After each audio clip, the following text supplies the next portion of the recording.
एक पिता जो अपनी बेटी से बहुत प्यार करता था, उसकी हर ख्वाहिशों को पूरा करने का प्रयास करता था। बच्ची जो भी डिमांड करती, पिता उसे पूरा करता। फिर अनजाने में वो भी अपनी बच्ची को आदर संस्कार से दूर करता जा रहा था। बच्ची ज़िद्दी स्वभाव की हो गई थी।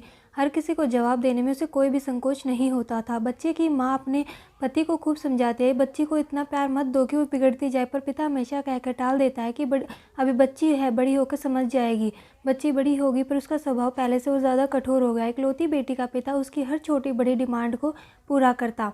अपनी बेटी की उम्र शादी को होती देख पिता उसके लिए एक योग्य वर और एक अच्छा खानदान खोजने लगा। खोजबीन के बाद एक अच्छा खानदान और योग्य वर मिल गया। पिता ने अपनी बेटी की शादी बहुत धूमधाम से की और बहुत सारा दहेज दिया ताकि उसकी बेटी को कोई तकलीफ न हो। बेटी दुल्हन बनकर अपने ससुराल आई। 2 दिन तो सब ठीक से था, पर तीसरे दिन तो उस घर के लोग उसका व्यवहार देखकर चकित रह गए। किसी भी काम को कहा जाता तो तुरंत मना कर देती, अपने सास ससुर से बहस करती, अपने देवर को ताने मारती, अपनी ननद से तो सीधे मुंह बात भी नहीं करती थी, अपने पति से तो लड़ती और किसी भी काम को हाथ तक नहीं लगाती। सुबह देर तक सोती और पूरा दिन टीवी देखती रहती।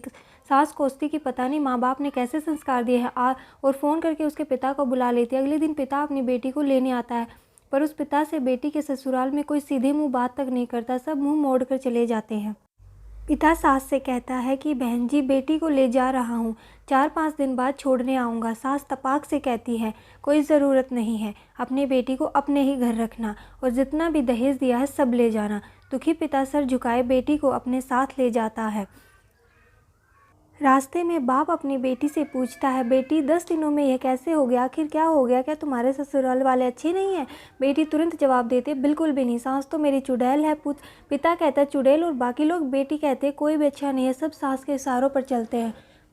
घर आने के 2 दिन बाद माता पिता ने अपनी बेटी को बहुत समझाया, पर बेटी मानने को तैयार नहीं हुई। पिता अपनी बेटी का दुख समझ गया और बोला, बेटी ये बताओ, अगर तुम्हारी सास तुम्हारे रास्ते से हट जाए तो क्या तुम अपने ससुराल में रहने के लिए तैयार हो? बेटी बोली, हाँ, तब तो मैं सबको अपने इशारों पर नचा लूँ। दूसरे दिन पिता अपनी बेटी के पास आया और उसे एक पैकेट दिया और बोला, बेटी इस पैकेट में बहुत धीरे धीरे असर करने वाला जहर है, तुम अपने ससुराल जाओ और अपनी सास को खाने में मिलाकर देती जाओ। जहर का असर इतना हल्का है, 6 महीने में तुम्हारी सास मर जाएगी और किसी को पता भी नहीं चलेगा, क्योंकि जहर धीरे धीरे असर करेगा और किसी को शक भी नहीं होगा। बेटी खुश हो गई और बोली, क्या सच में पापा ऐसा हो जाएगा? पिता कहता है, बिल्कुल, बस तुम्हें सिर्फ 6 महीने तक अपनी सास का कहना मानना होगा, शांत रहना होगा, चाहे तुमसे कोई भी कुछ भी कहे, तुमको कोई जवाब नहीं देना है। ऐसा करने से कोई तुम पर शक भी नहीं करेगा। बेटी बोली, ठीक है पापा, मैं पूरी एक्टिंग करूँगी। अब पिता अपनी बेटी को ससुराल छोड़ने जाता है और सास से आग्रह करता है कि अब मेरी बेटी बदल गई है, और बेटी को इशारा करता है। बेटी समझ जाती है और अपने सास के पैरों में गिरकर माफ़ी मांगने लगती है। यह देख सास सोचने लगती है, भला ऐसा क्या हो गया? सास अपनी बहू को एक मौका देने को तैयार हो जाती है। अब बेटी अपने ससुराल में बहुत शांति से रहती है। सुबह सबसे पहले उठ जाती है और सबके लिए नाश्ता बनाती है।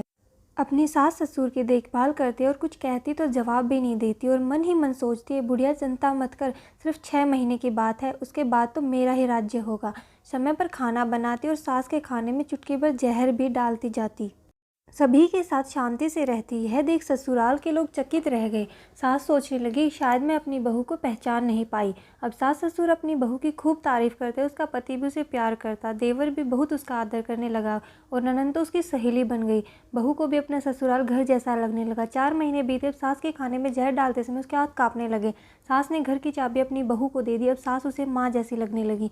बेटी अपने पिता के घर आई और रोते हुए बोली, पापा माँ को बचा लो, मैं 4 महीने उन्हें जहर देती आई, पर मैं चाहती हूँ वो जिंदा रहे। पिता ने कहा, अरे वो तो चुड़ैल थी। बेटी बोली, पापा ऐसा मत कहो, वो तो मेरी सगी माँ से भी अच्छी है, और रोने लगी।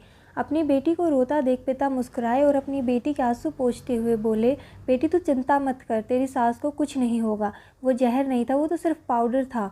ये सब मैंने तुझे एहसास दिलवाने के लिए किया था कि तेरी सास ससुर पति देवर ननद बुरे नहीं है, बल्कि तेरा व्यवहार और उनके प्रति गुस्सा था।